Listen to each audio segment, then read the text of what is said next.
Assalamualaikum warahmatullahi wabarakatuh. Perkenalkan, saya Sevia, selaku moderator pada presentasi kelompok 1 yang berjudul Pelabuhan Perikanan Samudra Cilacap. Oke, next.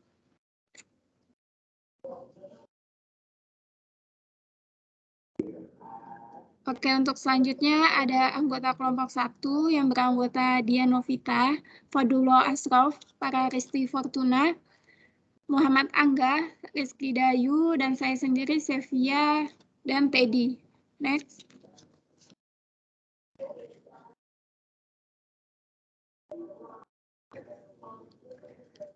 Oke, di sini ada peta lokasi Pelabuhan Perikanan Samudra Cilacap yang terletak di Desa Tegal Kamulia, Kecamatan Cilacap Selatan, Provinsi Jawa Tengah, dan menjadikan pelabuhan ini satu-satunya pelabuhan samudra di pantai selatan Jawa dengan potensi sumber daya ikan yang cukup melimpah.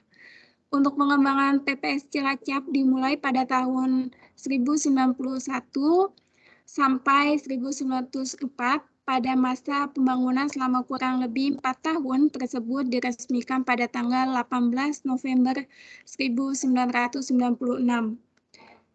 dan diresmikan oleh Presiden Indonesia.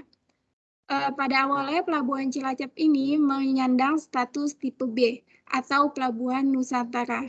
Dengan persetujuan Menteri Pendayagunaan Aparatur Negara dalam perkembangannya menjadikan Pelabuhan Cilacap bertipe A atau Pelabuhan Perikanan Samudra. Oke, next.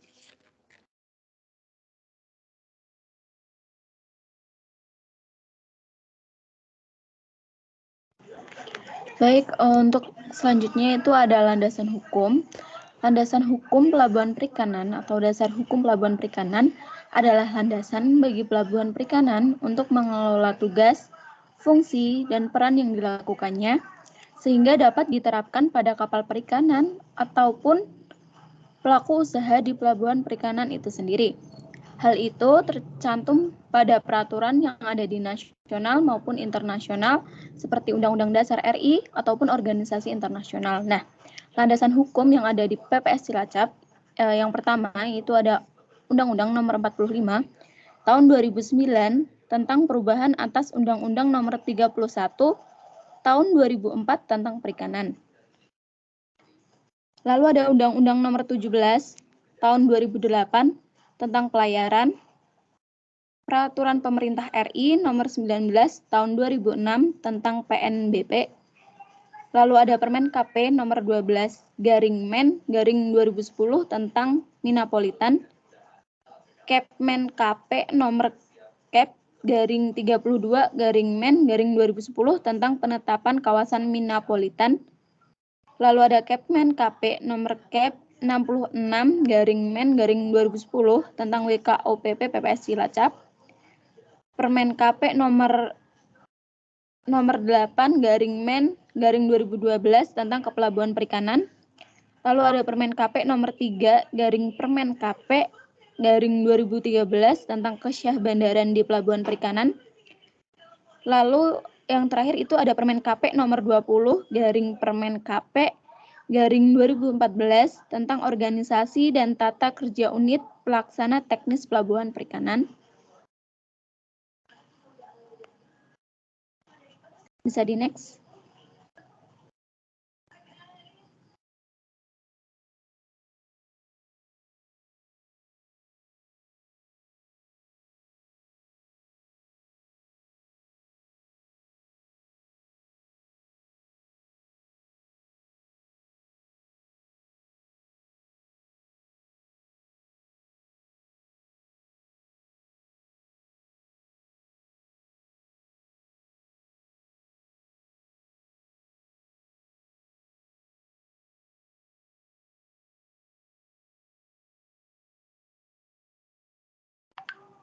Oke, kemudian ada layout existing PPS Cilacap.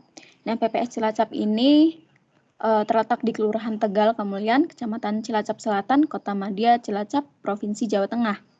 PPS Cilacap ini merupakan pelabuhan alam yang terletak pada posisi 7 derajat 44 menit 55 detik lintang selatan, dan 109 derajat 59 menit 30 detik bujur timur.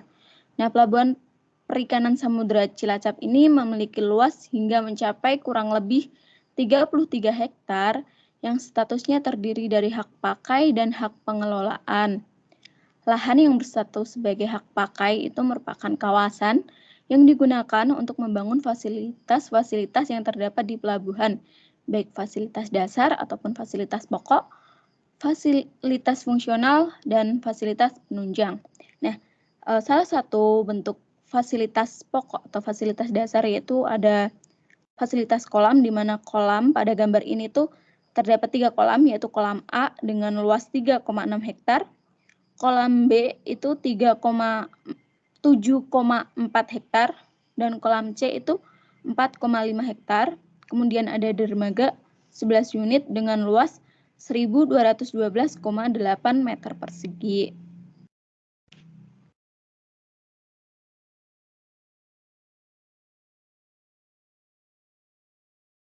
Baik, untuk selanjutnya yaitu terdapat fasilitas pokok. Fasilitas pokok merupakan sebuah fasilitas di pelabuhan perikanan yang digunakan untuk tempat bertambat dan berlabuh kapal perikanan serta meminimalisir gangguan alam dan juga keselamatan pelayaran.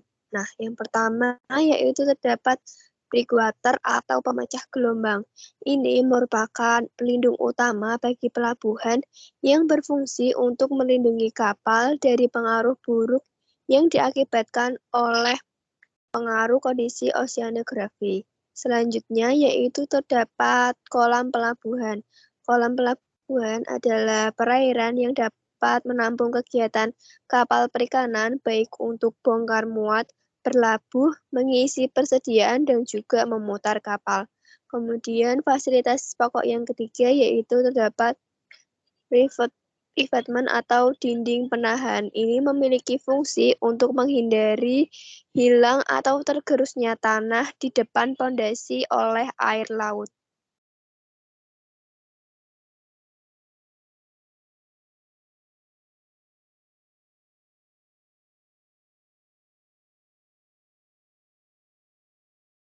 Baik, untuk selanjutnya terkait dari fasilitas pokok, mungkin dari perannya itu untuk mengetahui kinerja pelayanan dari suatu pelabuhan perlu dilakukan suatu pengukuran semua kegiatan pelabuhan agar diperoleh suatu ukuran produk jasa yaitu kinerja operasional pelabuhan yang meliputi pelayaran dan juga produktivitas serta utilitas pelabuhan dan kinerja operasional pelayanan.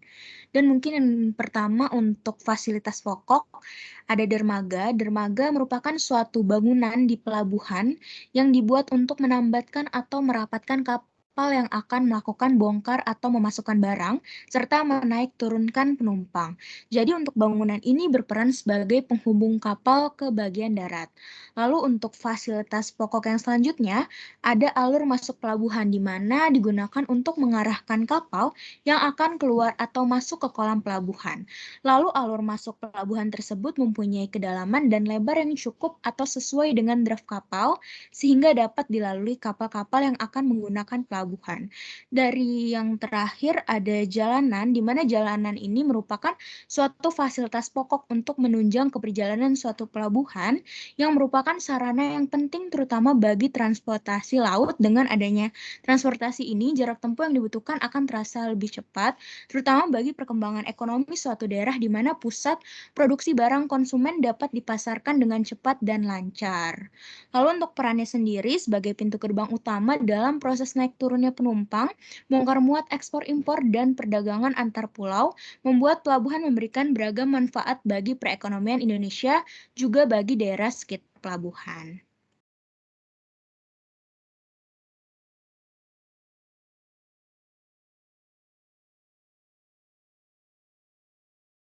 Oke, selanjutnya di sini ada fasilitas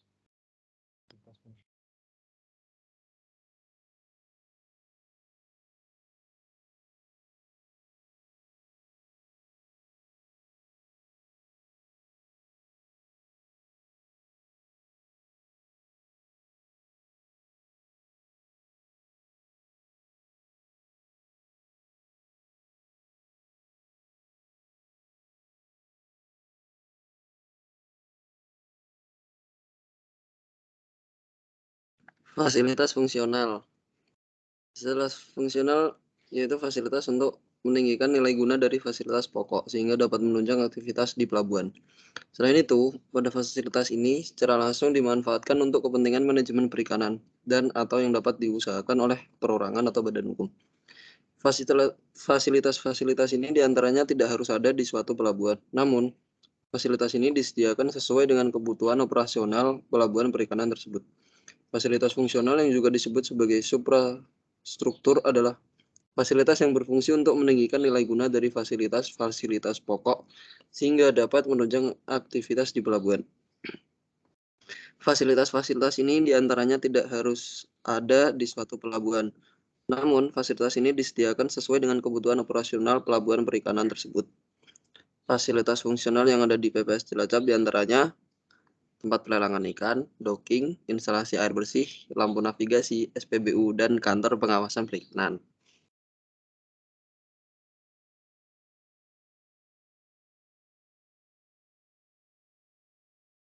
Oke, untuk selanjutnya ada fasilitas penunjang. Fasilitas pelabuhan perikanan dikelompokkan menjadi 3, yaitu ada fasilitas pokok, fasilitas fungsional, dan fasilitas penunjang. Untuk slide yang sekarang itu ada fasilitas penunjang atau disebut dengan suprastruktur adalah struktur konstruksi peralatan yang menunjang kegiatan pelabuhan yang berada di perairan ataupun daratan.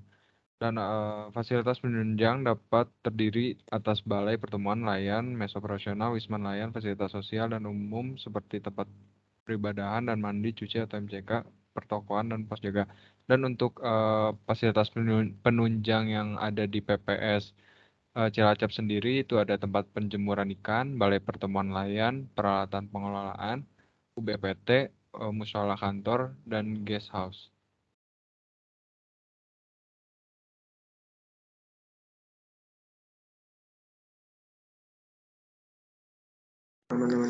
Baik, untuk selanjutnya ada struktur organisasi, di mana struktur organisasi ini merupakan suatu garis tingkatan atau hierarki yang dimana menjelaskan mengenai susunan suatu perusahaan atau pelabuhan seperti itu. Nah, struktur organisasi di suatu pelabuhan perikanan itu adalah garis tingkatan yang memang mendeskripsikan tentang tugas dan fungsinya sesuai bidang dan keahliannya.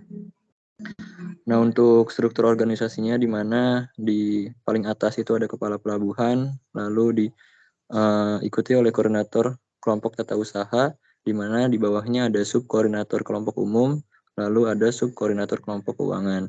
Dan di bawahnya ada beberapa koordinator, di mana koordinator kelompok operasional dan kesyahbandaran, lalu ada koordinator kelompok tata kelola dan pelayanan usaha. Di mana untuk operasional dan kesyahbandaran sendiri dibagi, yaitu adanya kelompok operasional pelabuhan dan adanya kelompok syahbandaran.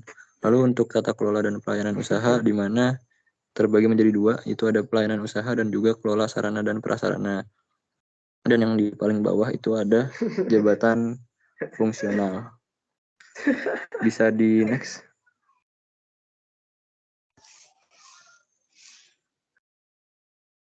Lalu untuk berikutnya ada wilayah kerja operasional dari Pelabuhan Perikanan Samudra Cilacap, di mana wilayah ini menjadi wilayah kerja operasional yang dilakukan di Pelabuhan Cilacap. Dan wilayah kerja pelabuhan sendiri itu adalah suatu tempat yang memang merupakan bagian daratan dan perairan yang dipergunakan secara langsung untuk kegiatan pelabuhan perikanan itu sendiri. Nah, sesuai yang ada di peta, di mana untuk wilayah pengoperasian daratnya itu seluas 363,8 hektar. Lalu untuk wilayah kerja daratnya itu ada 30,80 hektar. Lalu untuk wilayah kerja perairannya ada 42,14 hektar dan wilayah pengoperasian perairan atau WPP-nya itu seluas 267,63 hektar. Next.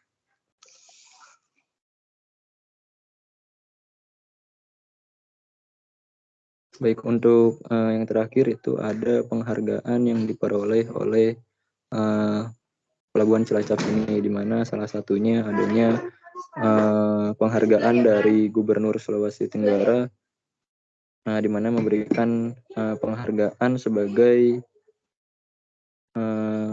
wajib pajak terbaik kategori industri besar untuk pembayaran pajak di tahun 2008. Mungkin bisa dilihat sendiri, berikut adalah sertifikat-sertifikat yang diperoleh dari penghargaan tersebut. Mungkin bisa di next. Baik, mungkin itu aja. Terima kasih untuk presentasinya terkait dengan presentasi MPP. Mungkin untuk selanjutnya saya kembalikan ke moderator. Oke, terima kasih untuk teman-teman kelompok 1. Harapannya dari apa yang kami diskusikan menjadi manfaat untuk kedepannya. Karena dirasa diskusi kita sudah cukup, maka saya sebagai moderator menutup dengan pantun. Pagi hari sarapan Indomie, siangnya makan bubur ketan. Cukup sekian presentasi dari kami, sampai bertemu di lain kesempatan. Wassalamualaikum warahmatullahi wabarakatuh.